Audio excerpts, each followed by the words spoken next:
Jerome? Nice to meet you guys. Can you talk a little bit about your character and why you decide to pick it? Yeah, so I play Jerome Robinson, and he is Hodges' neighbor. So he's the next door neighbor who actually mows lawns on the block, trying to make that quick money before going to college. He's going to Harvard.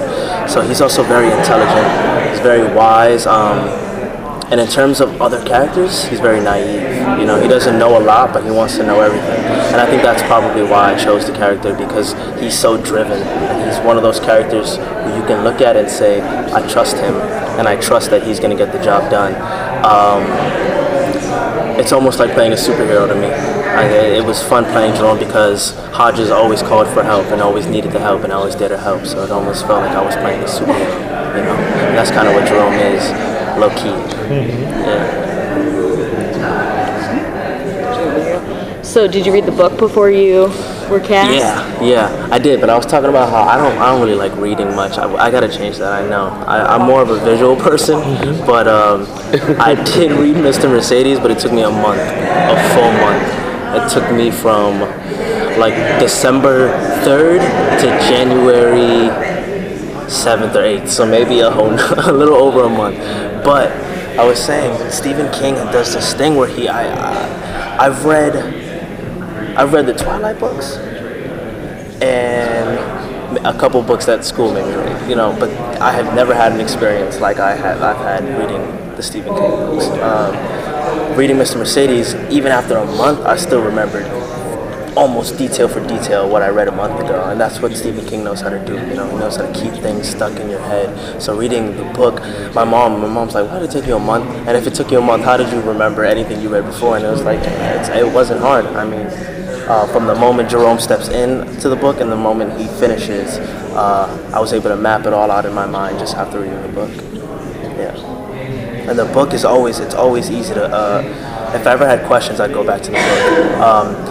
There's definitely so much more detail in a book than you find in a TV show, you know. Yeah. A TV show, you can see it all, but you never know everything. Sometimes it's about the audience needs to try to think about what the character's thinking. But when you're reading the book, you know, it's put out there vividly for you. So there were moments where I forget sort of Jerome's mindset to what he's doing. Sometimes I was like, should I fear this? Should I not fear this? What would Jerome do? And it's easy to just go back to the book and go back to how, you know, seeing those little adjectives that would just help me put the adjectives towards my characters. You know? You didn't want to. Did you do any type of slight departures from the book for yourself?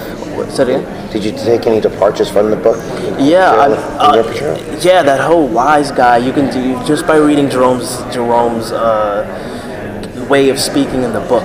You know, he has this sort of wise intelligence, asshole kind of cracking joke. It's a lot of things that me and Bill, where our dynamic is back and forth. He'll tease me, I'll tease him, and you can kind of see it in the book the way it was. So when I got to set the first day, I knew my relationship with Brendan just because of the book.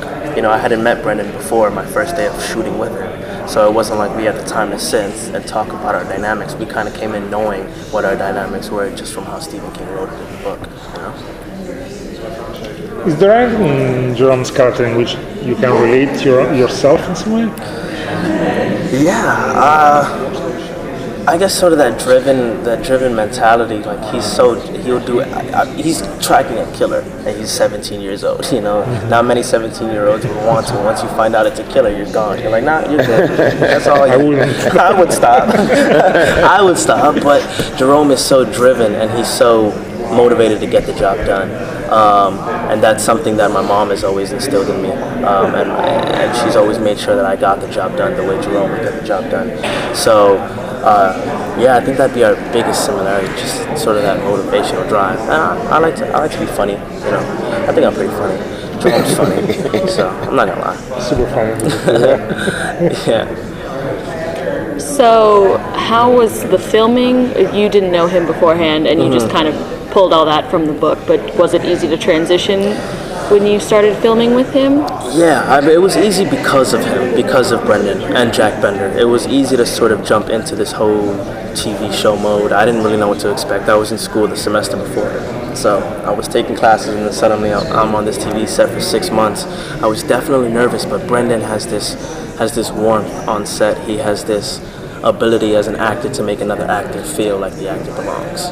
You know, even though I'm much younger, even though I'm so new to the game and he's not, I didn't feel that way. So transitioning into the character was easy because I felt comfortable within him. I felt comfortable on the set. I felt comfortable with Jack's direction. I felt comfortable with how Brendan was playing towards me.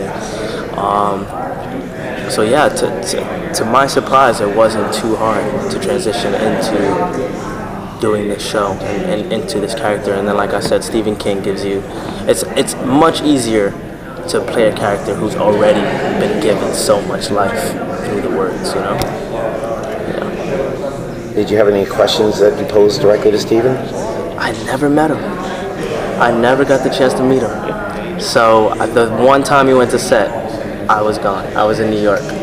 I went to New York once. The 6 months I was there, and it was when Stephen King. Can you believe that? Like my whole past year has just been things that I don't expect. And then Stephen King, I come back, he's like, "Oh, you missed Stephen King." I'm like, "Oh, okay, thank you." So I didn't get to ask him any direct questions, but I felt as though I met him already. It's crazy. I felt as though, I don't know, it's such a blessing to bring one of his characters to life, and I'd like to ask the other actors who have brought certain characters to life, you know, was it easy for you as easy, you know, as it was for me because of his writing, honestly. I wish I did meet him though. I will. I have to meet him, right? Yeah, got it. Right? Like, he's got to say, "What's up, Jerome?" To Jharrel Jerome. You know? Was there anything you would have asked him? Oh yeah, I would have asked him a ton of questions at the time. I couldn't think of them now, but there were moments I was on set like, damn, what do I do? Like, oh, how was he think? And I feel like Stephen King could have been so good at answering those questions. I'd also ask him why he chose to put a character like Jerome in, and why he chose to make him black. I think that'd be a good question. You know, I like how he defied that stereotype, and I'd like to pick his brain about it. Yeah. Cool. Thank you very much. Thank you guys. Do you have any thoughts on why? On why It was that character he was picked black and young and very yeah, intelligent? Right. I think he's good at breaking stereotypes, you know? This whole book is breaking a horror stereotype. This whole show it's a horror show if you think about it, but at the same time, it's very different from anything you've seen. It's very character-driven. You see the killer the whole way. You know what the killer's thinking, and you know why he does it. And so that alone is something that is breaking stereotypes. So I think that he made a brilliant choice by creating a character who's young and black in America, who is not only intelligent, but his best friend's a cop. You know, it's brilliant. So It's breaking stereotypes. it's brilliant. It's breaking stereotypes. It's something that people are gonna sit and go, "Oh, this is a thing," you know. And I think those are the best stories. The stories that make you realize that it's not only what media and what America throws at you. There's so much more to it, you know. Yeah. Is it good? Speaking of.